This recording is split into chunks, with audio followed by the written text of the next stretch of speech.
Hi again. In this video, we will see some of the basic aspects of the interface of Weka in order to be ready to use it later on to solve some of the problems that we will try here in the class. So we already installed it and we have it, and we know that if we run it, we will get something like what is shown now in my computer on the screen. So the first thing that we will learn and get familiarized with is going to be the Explorer. The Explorer is the basic tool in order to perform most of the operations that we will need in Weka. So let's click on that, and then we have a new window that opens and that will allow us to do many interesting things.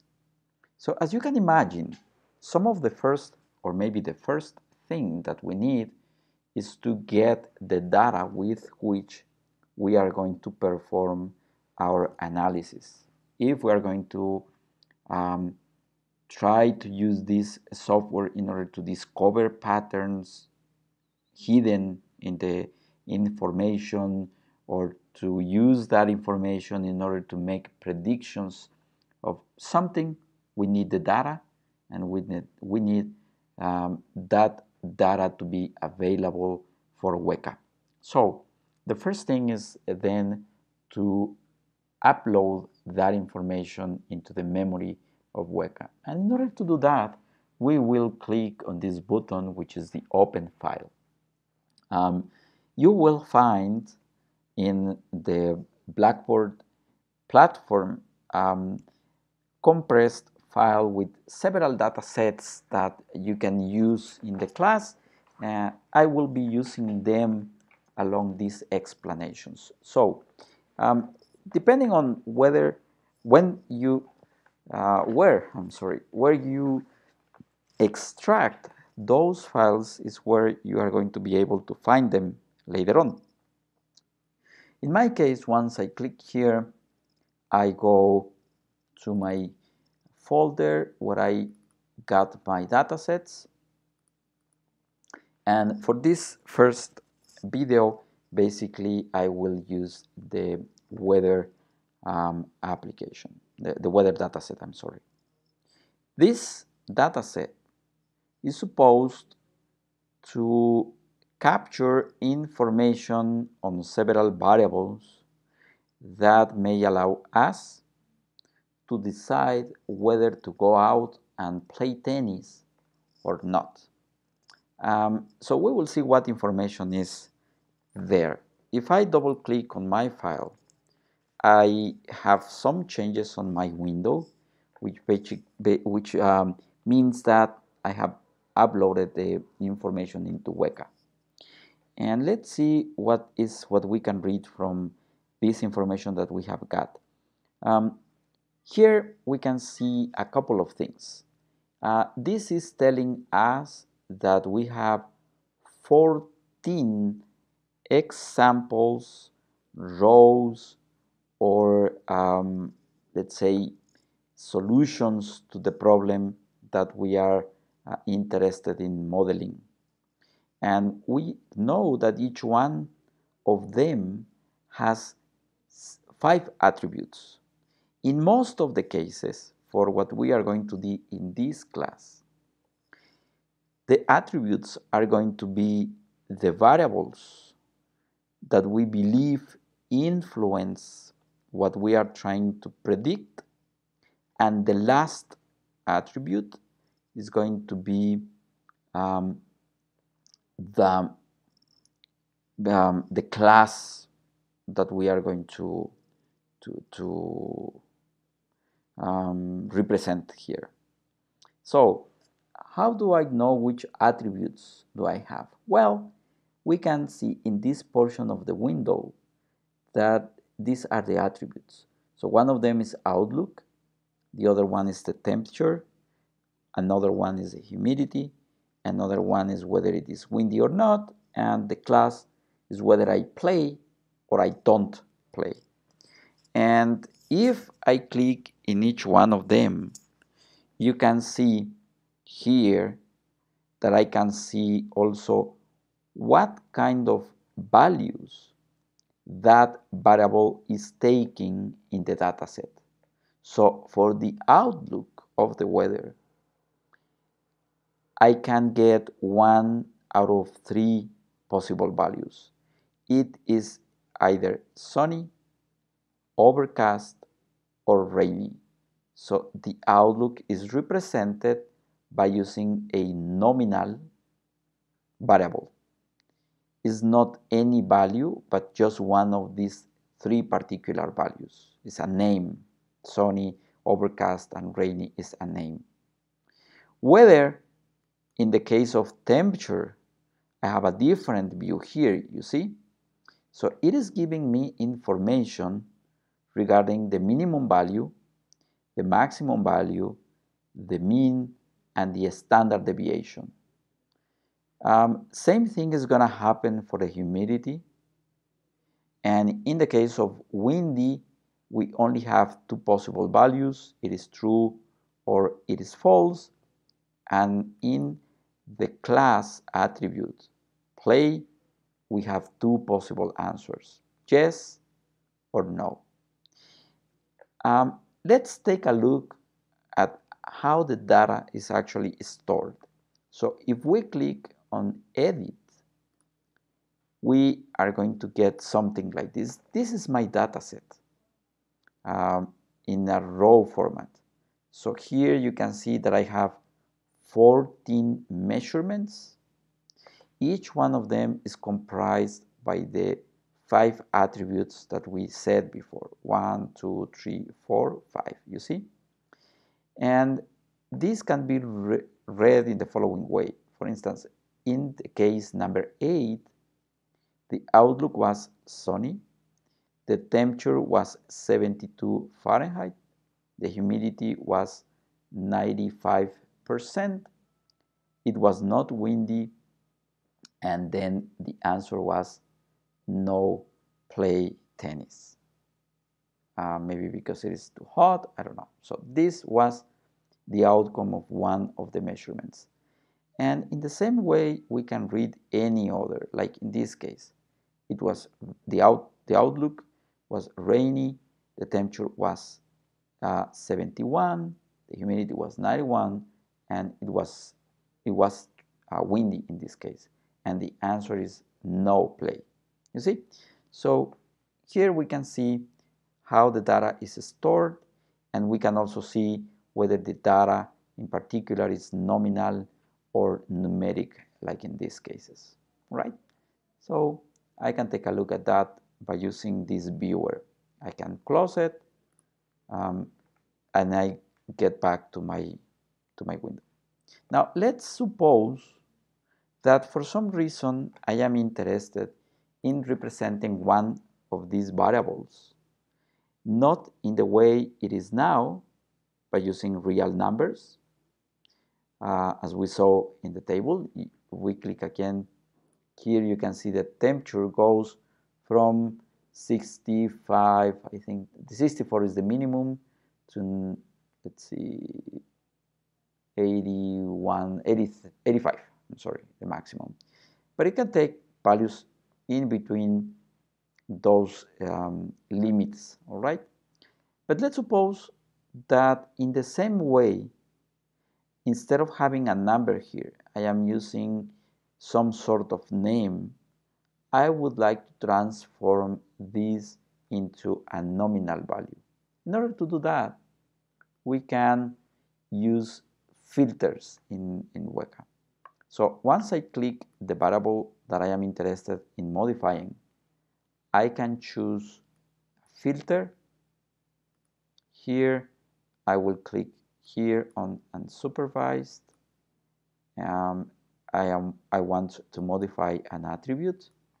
So I have a number of options here, many. So you can imagine that we can do very complex operations on the data with Weka. And the good thing is that once we know what we want to do, it's very likely that somebody has programmed that already on Weka and we just choose it.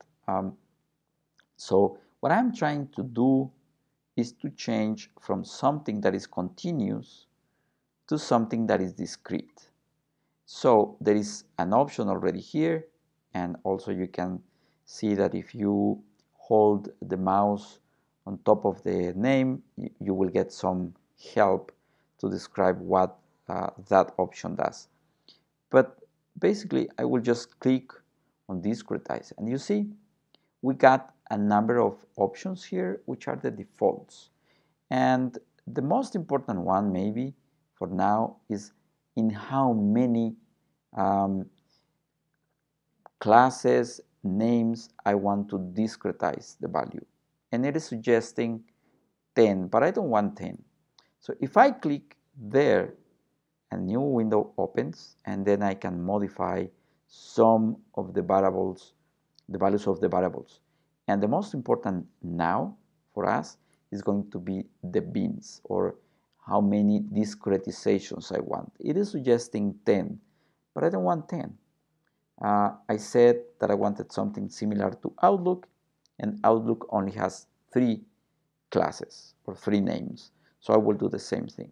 I just choose here a 3, and that's it. I won't change anything else. So you say OK, and you see it changed here. Once I am ready with my options decided, then I will just click apply, and you will see that this is going to change. Now you can see that I have values that go from 64 to 85 for the temperature, and I have here values that can only be computed for numbers, right? So let's see what happens when I apply this. Oh, then I have 3 classes now. Oh, I'm sorry. Here, I have 3 classes. And the classes are being separated automatically by Weka it divided the minimum and the maximum in 3 equally spaced classes, and that is what I got from the inferior value to 71, from 71 to 78, and from 78 to should be the maximum here. So basically now I have 3 values that can be like, let's say, low temperature, mid temperature, and hot temperature, right? For some reason, maybe I needed that. In this particular case, it's not really necessary, but I just wanted to explain how you can do that. And you can, of course, spend more time looking at what kind of operations you can do here. And for now, let's just go back to the original file. So again, I will load it as it was. So again, temperature has the original values. And the other window that we are going to be using very often is going to be the classify. Classify is going to have most of the algorithms that we need in order to teach the computer how to model a problem or how to compute answers for us. And I won't go into the details of the theory in this video, but you have the lecture 1, and you need to review that one before really using this. But just considering the interface, I will try to give an idea of what is comprised here. So once we choose classify, one of the things that I need to define is what kind of algorithm for classification I want to use. And that is going to be performed by clicking on this button. And again, Weka offers us a good number of different options, and they are grouped depending on how they work. So we have methods which are based on probabilistic computation, like the Bayes algorithm is here. We have different functions, we have trees, we have rules, and so on. So there is a huge number of classifiers. And I can choose any of them depending on the problem. Each one of them is going to have pros and cons. So for now, I will just choose one of them, which is very common. That is this J48, which is a decision tree. So I will just click on, oh my goodness, I will just click here. Let's see, trees 48. There we go. I will leave the default values just like that. And for now, I will leave also this option as it is. I will explain later what it means. But here I can change options on, let's suppose that I have a set for training and another different set in order to validate or to test. If that is the case, then when I load in the pre-process window the training set, I will click here to train. I will tell Weka that the file it has is just for training. And if the files were separated, then after training, I need to validate the classifier or to test the classifier. And in order to do that, I will need to click on supply test set, click set, and then I will look for the file that has to be somewhere stored. Okay.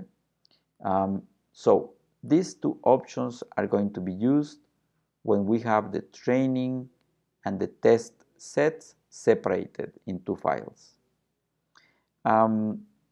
It may also be the case that I don't have the files separated. And in the theory, we saw that when all of them are mixed, then what I do is I take one portion of the original data set in order to train and another portion in order to test.